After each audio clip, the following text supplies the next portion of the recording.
Borders are Tom Homan issues a stark warning to sanctuary city and state leaders. You got to hear this. This is something out of like the wild, wild west. Like it's straight out of central casting. Tom Homan, we have inherited the worst border crisis. I mean, quite frankly, probably I would call it an invasion, right? It is. It's a total invasion. What Joe Biden and Kamala Harris have done is, acts of sedition, pure and utter treason.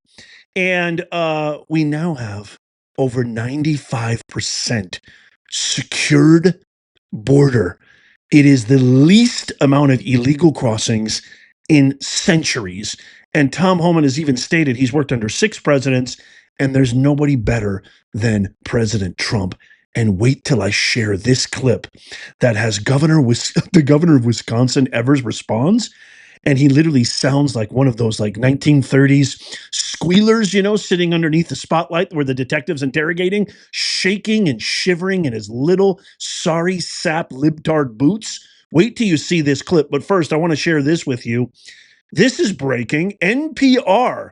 President Trump just signed an executive order defunding NPR. You know NPR, the CEO that said, freedom of speech gets in the way of us doing what we want to do, which is manipulating the minds of millions of people. That darn pesky little thing called the First Amendment. Oh, it stinks. And then she went in front of the committee, and that awesome representative Brandon Gill kind of schooled her, where he posted, talked about all these previous tweets, and she was like, I don't feel that way anymore. Yeah, we believe you.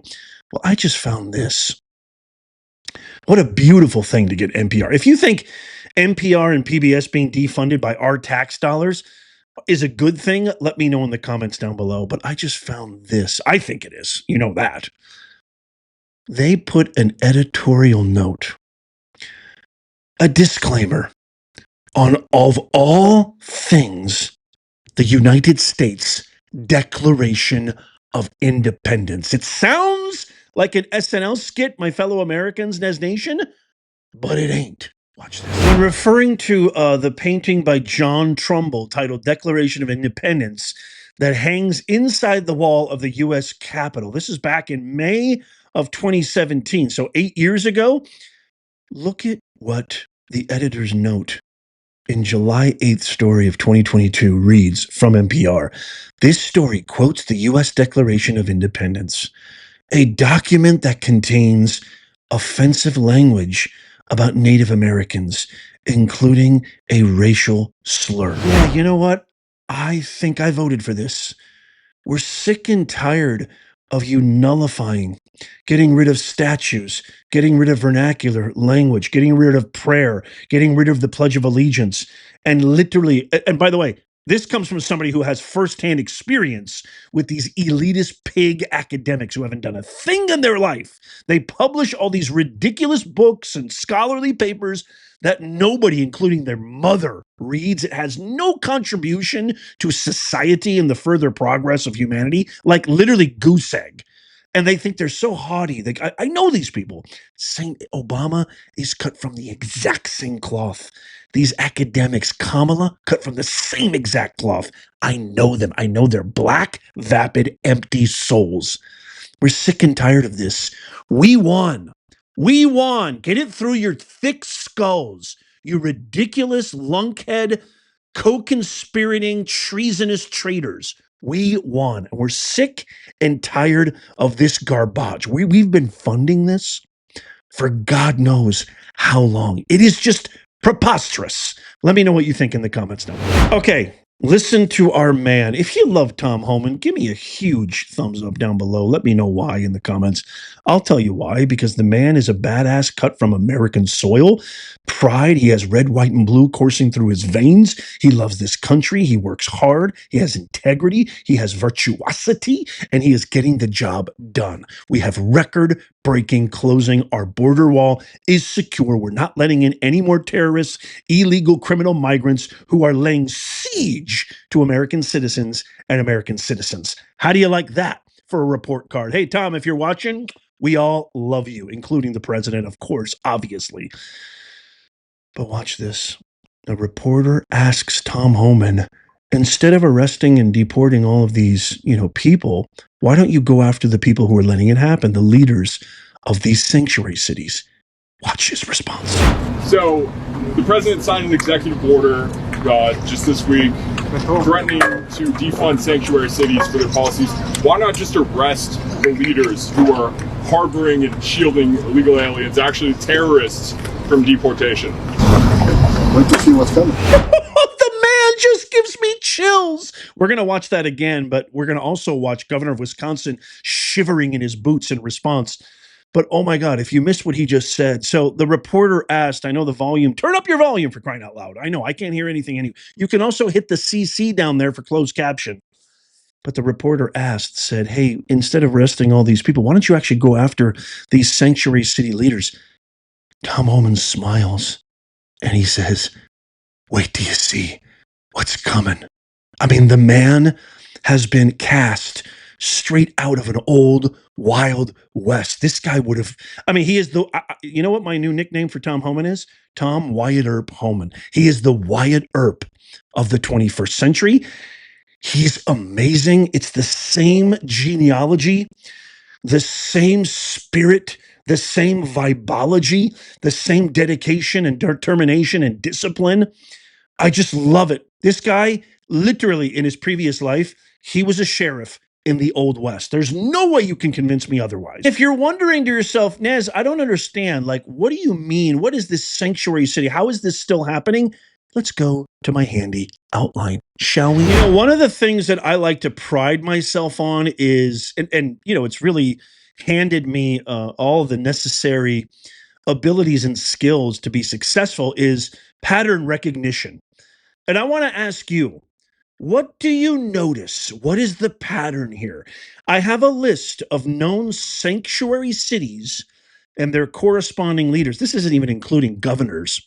As of May 3rd, today, 2025, what do you notice here next to each and every single, and this isn't even all of them, each and every single one of their names? What do you notice? Eric Adams, Democrat.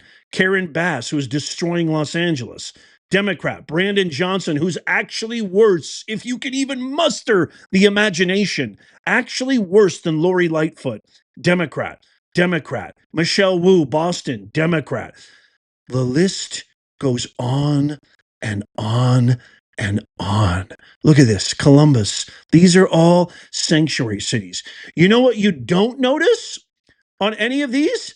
What you don't notice on any of these is you don't notice there's any Republicans. There's nobody who supported Trump. And if you're wondering to yourself, what is a sanctuary city? This is what a sanctuary city is. Okay, I have it written down here for background and context. Sanctuary cities are jurisdictions that have adopted policies limiting cooperation with federal immigration authorities, often to protect undocumented immigrants. This isn't like a movie, guys. This isn't imagination. This isn't made up. This isn't the Matrix, even though it feels like it. You heard that correctly. This is the actual strict contextual definition of a sanctuary city. It just boggles my mind. They don't cooperate. They actually say, we will harbor you. And if you've seen some of these cities like Los Angeles, Chicago, and Portland and Washington, D.C., which are destitute with crime, destitute with homelessness, you can't even walk down the street now in San Francisco without tripping over a syringe, without tripping over somebody who's overdosed on fentanyl. You can't trip over, turd, human defecation. I mean, the list goes on and on. These are the people who won't cooperate. They're destroying American cities. They're destroying American economies. They're destroying any sense of security and safety. I mean, it's not that hard, folks. If you want a flourishing society, the inhabitants, the citizens of that society need to be productive. In order to be productive citizens, you need to not worry when you take your kids to school and drop them off Are they going to be safe? You need to not worry. Every time you step outside your house to go try to be productive, you're not facing obstacle after obstacle after obstacle that are completely, unequivocally unnecessary. That, ladies and gentlemen, is pattern recognition. Why is it that they continually, consistently fight for the cancers of society? Why is it? Again, I use the analogy. It's like going to a doctor and the surgeons say, here's all your healthy skills, your healthy cells. We got a few cancer tumors over here. We're going to protect those guys. We're going to do everything in our power to make sure nothing happens to the cancer cells. But I'm going to laser all your healthy cells. Why? There is no why. It's because, well, I could say it's a mentality. It's a dastardly, to use Al Green's word, mentality that is the byproduct of Obama, the byproduct of DEI woke ideologies. Equity, inclusion, and diversity is a wolf in sheep's clothing. They fear that they're going to be canceled. They have so infected and polluted the minds of their constituents. They're so afraid to get a real job in the real world that nobody has the balls to step in and say, this is awful. This is wrong. This is destroying our society. Yeah, Trump's actually doing a good thing by stopping this. They're too afraid to say that. It is beyond pathetic. They have no backbone. They have no spine. They have nothing. And by the way, did you know this fun factoid? You want a fun factoid? They travel to El Salvador. They travel to all these areas. They travel to Gitmo. They travel to go see Khalil Abdul, the Hamas terrorist supporting student in his prison cell. Not one Democrat has traveled to North Carolina, has traveled to East Virginia, traveled to Florida, traveled to LA during the wildfire disasters. Not one Democrat has gone to Gaza to fight for an American hostage. Not one. And you know what? Their approval rating shows it. Even CNN, Communist News Network, can't deny the facts. Watch this. New polling shows Democratic leadership with only a 27% approval. It's a record low for the party in CNN polling back to 2008. What do they need to do? What is their challenge? Well, the challenge is that they've gone on the Senate side incredibly ineffective and, frankly, out of touch leadership. Gee, Frank, you couldn't be referring to this, could you? Watch Chuck Schumer say polls show, which are completely biased NBC liberal, totally fabricated polls saying America's sick and tired of this is the worst polling of any president in the first 100 days. And then when asked directly by a reporter, what about your polling that shows you have the worst polling? Listen to his answer. Is this what you're talking about, Frank? Americans are noticing. The polls this week show Trump has the lowest 100-day approval rating since they started polling 80 years ago, the lowest. Even worse, 72% of Americans think it's likely that Trump's handling of the economy will walk us directly into a recession. People who hate what Trump is proposing. Yes. There's a poll out today that has your approval rating lower than any other congressional leader at 17%. Are you concerned that you may be a liability for your party? Polls come and go. Our party is united. We're on our front foot. We're stepping forward and going after Trump and having real success. You can't make this up, folks. He cites a poll, and then when pressed by someone saying, what about your poll of 17%? Polls come and go. We're fighting Trump. We don't have a platform. And that's their whole basis. That's their whole platform right now. They don't have a track record. They don't have any achievements. They ruin the economy. They let in millions and millions of illegals, criminals, terrorists, rapists, murderers. Okay. They've given away all of our money to fund forever wars.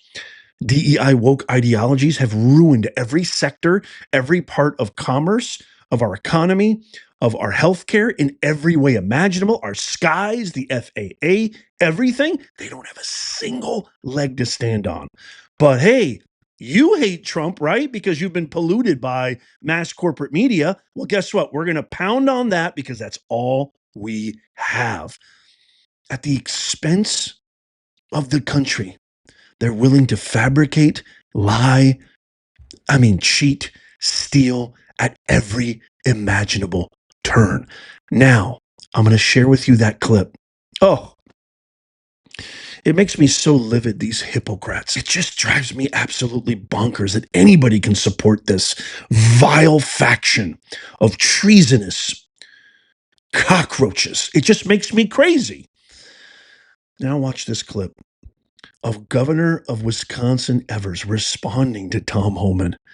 And you tell me, is this the sound of guilt personified or what? Watch. So, the president signed an executive order just this week threatening to defund sanctuary cities for their policies. Why not just arrest the leaders who are harboring and shielding illegal aliens, actually terrorists, from deportation? Wait to see what's coming. I haven't broken the law, I haven't committed a crime, and I've never encouraged or directed anyone to break any laws or commit any crimes. But when President Trump's hand-picked appointee, Tom Homan, was asked about me and this guidance after he apparently threatened to arrest elected officials across the country, he said, "Wait till you see what's coming. Wait till you see what's coming." Overnight, Republican lawmakers piled on, encouraging the Trump administration to arrest me. Showing threats like this should be of concern to every Wisconsinite and every American who cares about this country and the values held here.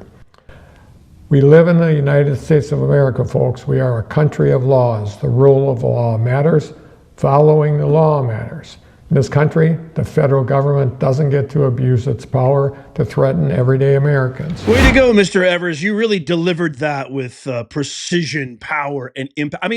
Who is coaching these guys before they do these ridiculous, robotic, rigid videos? I just imagine the producer, okay, here's what I want you to do, Governor Evers. When you start reading from this teleprompter, here's what I want you to do. I want you to eradicate any single molecule of energy, passion, or interest you could possibly muster. Deliver this as dead weight, as dead as you can, and it's going to be great. What are people thinking? But man, he sounds like he's shaking in his boots. And you know what? You should be. All of you should be. We've arrested, nobody is above the law. Nobody is above the law. Those are Biden's words. Those are Letitia Big Shame, the notorious AG's words. Nobody's above the law. I don't care if you're a judge, a mayor, president, governor, doesn't matter, right? You came after our guy. Well, guess what? We won. You're in trouble now. It's payback time. It's retribution. And we have the Constitution to back us up. I can't wait to get your thoughts on this. Let me know down below. I see you eyeing this one-of-a-kind made in the USA beautiful hat. We got mugs, shirts, sweatshirts, tank tops, boxers, you name it. You can find everything in our shop in the pinned comment and in the description down below. Check out these videos coming up on the screen right here just in case you missed them. Tap my face right there to subscribe and follow. Our email, our newsletter is also in the pinned comment as well. And as always, may God bless you and may God bless the USA and all who defend her. I'll see you soon.